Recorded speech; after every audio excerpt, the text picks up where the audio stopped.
আহারে আজকে তো অনেকখানি কেটে গেছে। আচ্ছা। আরে সামিন, তোমার হাতে কি হয়েছে? বাবা হাত কেটে গেছে। আরে অনেকখানি কেটে গেছে তো। তুমি একটা কাজ করো, আজকে স্কুল থেকে ছুটি নিয়ে নাও।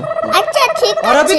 যাও, তুমি বাসার ভেতরে যাও। আহারে ছেলেটা আমার কত কষ্ট পেয়েছে। ভাইয়া তাদের ফল খেয়ে নাও, তাহলে দ্রুত সুস্থ হয়ে যেতে পারবে। কি বলছো? আমি এই ফল খাবো না।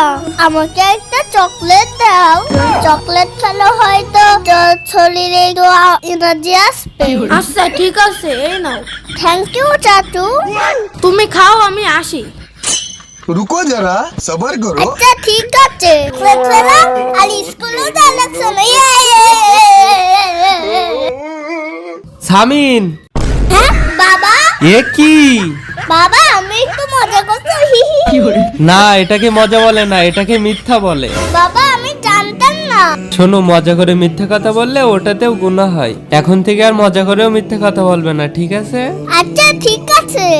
আজকের পরের থেকে আমি আর মজা করেও মিথ্যা কথা বলবো না। ঠিক আছে, যাও। যারা সত্য কথা বলে তারা এই ভিডিওতে লাইক করো, আর এই মজার ভিডিওতে 10,000 লাইক চাই।